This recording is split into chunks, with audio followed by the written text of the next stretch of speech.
Well, I've seen your books and I have also seen them activated in many communities in different states. And I personally can attest to the fact that they are profound. Explain to our public how the Block program really works, kind of break it down to basics so that they might be interested enough that they can contact you and realize there is power in community effort of caring. Well, thanks, Rebecca. I appreciate your comments. The Adopt a Block guidebook was written to help individuals and civic and church groups reach out and pull one neighborhood together. For example, in Oakland, California, there are 463 churches. Now, that is the fourth most dangerous city in the United States, and this is where this program is coming from. And I would like to say to Oakland residents that you can turn this around. What if each one of those churches, because I know a lot of you don't want to do it by yourself, but there are churches on every other block. See if you can't start the ball rolling in your church. For example, it's not that difficult to do, but we put it down into steps, so we've made it very easy. And I'll give you one of the first steps, is going out to the neighbors and just helping them connect with each other. For example, church members know and trust each other. In a high-crime neighborhood, people are isolated and have pulled back. They don't know and trust each other. So there is a big step right there. So contact your church and talk to them about forming a group. The pastor does not have to do this. It is the citizens, the parishioners who believe in love thy neighbor. They can simply organize and just go out. I mean, it could be 3 people. Go out and talk to the neighbors and ask 3 questions. Number 1, have you been a victim of crime? Number 2, what is your biggest concern in the neighborhood? And number 3, will you help?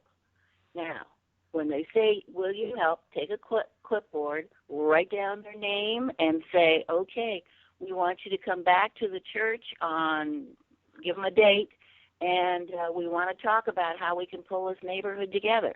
Now, if you do that with all the neighbors, you find a committee of people that are willing to perhaps have a garden, have a party, have a safety fair, have a block party, whatever. But come up with a plan to pull those neighborhoods together. These kids are suffering, and there's no excuse for this. They can turn it around, and it's not going to happen with the police. The police have limitations. They have small budgets. They can get rid of the big crime problems, but it's up to us to make our neighborhoods responsible and safe and caring places for our children. All too often, the police can't do anything until after a big crime has been committed. Absolutely. Yeah, the family, the neighborhood, and the community, when they can get together and the young people know that they're talking to each other and that they're trying to work on the problem together, and they're willing to tell the parents, we have a problem with my son and yours, or whatever the case may be, sometimes that very fact itself is a powerful deterrent, isn't it? Absolutely. Yeah, absolutely, because neighborhoods put a check and balance on youthful behavior. And all of us know kids make bad choices when they're little or young or teenagers. So it's up to us to put a stop to it and say something. If we don't, guess what? We've got 2 million people in jail. We have 58 people, and these are a lot of teenagers, young people, that are killing each other. But 58 of them die every single day in this country. That should be a wake-up call to every single one of us, that we must do something to take, and what is that something?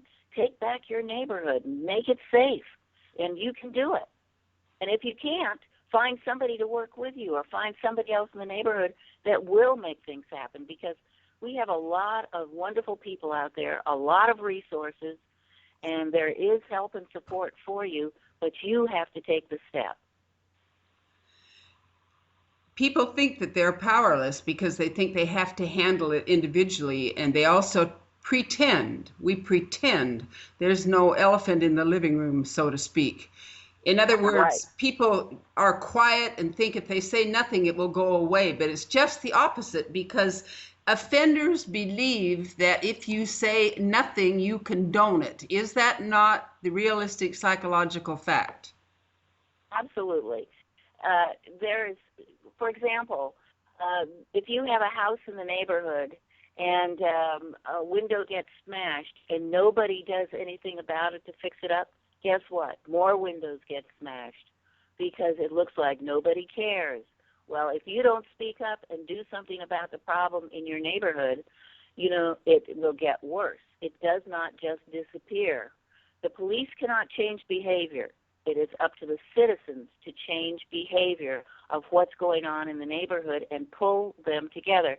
And what I might say is we have a lot of resources on our website at safekidsnow.com, and we'd love to have you become an area rep in your area, and we have resources for you. We have all kinds of information. We have a network of support, and we want you to join us in making our communities and our kids safer, because together we can do this.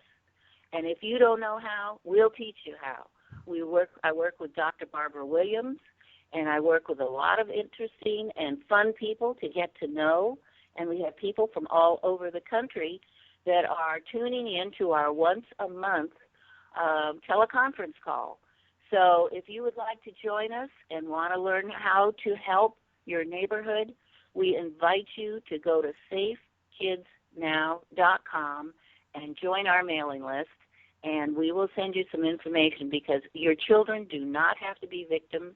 Your children do not have to feel that they're being bullied. You can turn this around, and we'll give you some resources and some help to help you find out what more you can do to keep your neighborhood and children and families safe.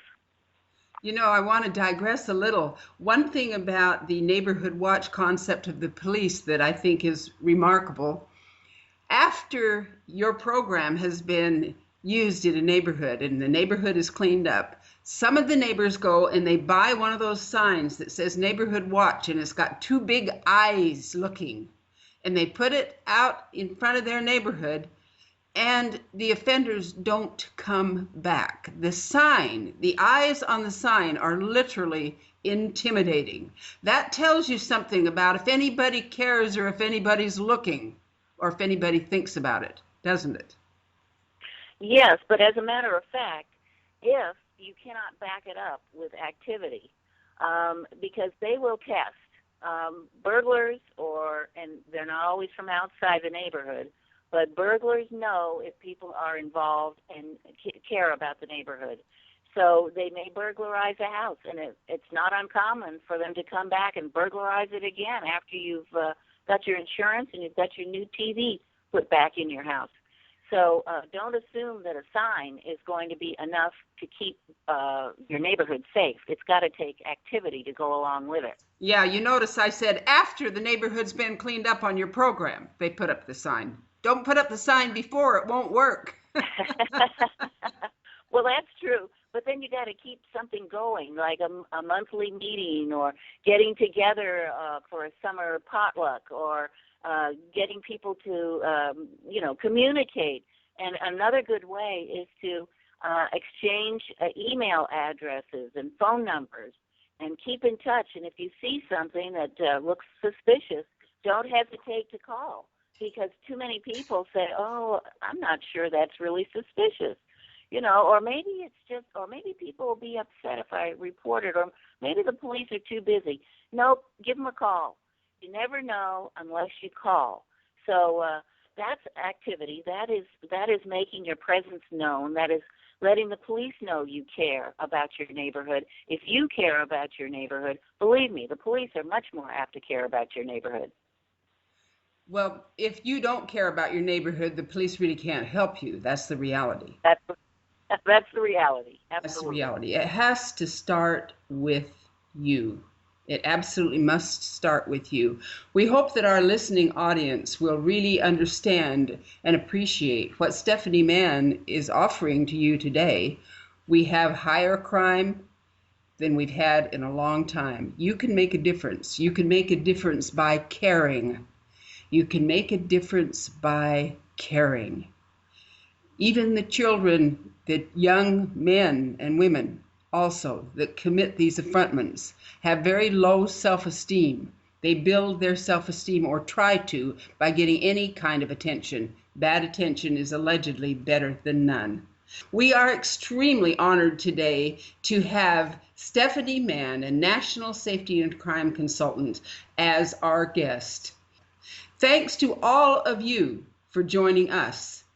Without our great listening audience, we would not have the inspiration and the incentive that you have given us to provide this show. We sincerely thank all of our listeners and invite you to join us next time